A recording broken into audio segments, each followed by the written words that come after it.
بخاری اور مسلم دونوں میں ہے کہ نبی علیہ السلام نے فرمایا کہ شب معراج دوسرے آسمان پر میری ملاقات حضرت عیسیٰ اور یحییٰ علیہم السلام سے ہوئی، اور اسی کی ڈیٹیل ہے جو مسند امام احمد میں، سنن ابن ماجہ میں اور المستدرک للحاکم میں موجود ہے۔ امام حاکم نے بھی صحیح کہا اور امام ذہبی نے بھی موافقت کی ہے کہ نبی علیہ السلام کہتے ہیں کہ جب میری ملاقات ہوئی دوسرے آسمان پر حضرت عیسیٰ علیہ السلام سے، تو باقی انبیاء سے بھی میری ملاقاتیں ہوئیں، اور میں نے ہر نبی سے پوچھا کہ قیامت کب آئے گی، تو تمام نے مجھے کہا کہ ہمیں قیامت کا علم نہیں ہے، آپ عیسیٰ ابن مریم کے پاس جائیں۔ وہ جو سورہ زخرف میں آیا نا کہ وہ قیامت کی خبر ہے، تو کہتے ہیں پھر میں نے حضرت عیسیٰ علیہ السلام سے جب پوچھا تو انہوں نے کہا کہ قیامت کا ایگزیکٹ مجھے بھی نہیں پتا، لیکن اس کی نشانی میں آپ کو بتا سکتا ہوں کہ دجال کا خروج ہوگا اور اللہ تعالیٰ مجھے زمین پہ اتارے گا اور میں اس کو قتل کروں گا۔ یہ قیامت کی نشانیوں میں سے ہے۔ ایگزیکٹلی قیامت کا مجھے بھی نہیں پتا کہ کب آنی ہے۔ نویں حدیث سنن ابی داؤد میں ہے، مسند امام احمد میں ہے، المستدرک للحاکم میں بھی ہے، اور امام ذہبی نے اس کی موافقت بھی کی ہے کہ یہ حدیث صحیح ہے کہ نبی علیہ السلام نے فرمایا کہ تمام انبیاء آپس میں بھائی ہیں، اگرچہ ان کی مائیں مختلف ہیں، اور تمام انبیاء کی نسبت سے میری سب سے زیادہ قریبی نسبت جو ہے حضرت عیسیٰ علیہ السلام کے ساتھ ہے، کیونکہ میرے ان کے درمیان کوئی اور پیغمبر نہیں آیا، فترت کا پیریڈ ہے۔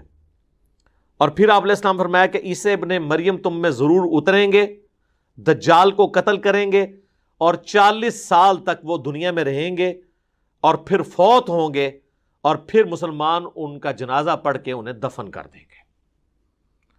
تو اور اسی دوران انہوں نے شادی بھی کرنی ہے۔ اور 10ویں حدیث جامعہ ترمذی میں ہے کہ عبداللہ ابن سلام جو یہودی عالم تھے اور بعد میں مسلمان ہوئے، وہ کہتے ہیں تورات میں حضرت عیسیٰ علیہ السلام کی جو پیش گوئیاں لکھی ہوئی ہیں نا، کیونکہ ہر آنے والے پیغمبر کی پیش گوئی پچھلی کتاب میں موجود ہوتی ہے، اس میں ایک یہ بھی ہے کہ حضرت عیسیٰ علیہ السلام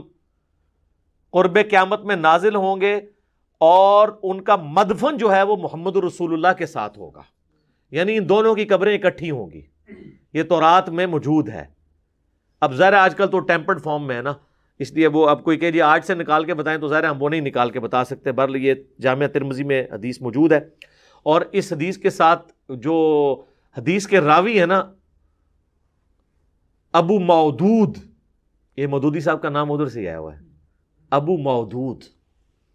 وہ کہتے ہیں کہ رسول اللہ کی قبر کے ساتھ ایک قبر کی جگہ خالی ہے، اور وہیں پہ عیسیٰ ابن مریم دفن ہوں گے۔ اور ظاہر ہے وہ لاجیکل ہے، نبی علیہ السلام کی قبر مبارک جو ہے نا وہ، یعنی اگر سر مبارک اس طرف ہے اور قبلہ اس طرف ہے، یہاں پہ سر مبارک ہے اور اس طرف اگر پاؤں مبارک ہے، تو آپ علیہ السلام کے سینے کی سیدھ میں حضرت ابوبکر کا سر ہے، اور پھر حضرت ابوبکر کے سینے کی سیدھ میں حضرت عمر کا سر ہے۔ تو اس طرح کرتے ہوئے یہ سٹیپ بنتے جاتے ہیں، پھر یہاں پہ ایک قبر کی جگہ خالی ہے،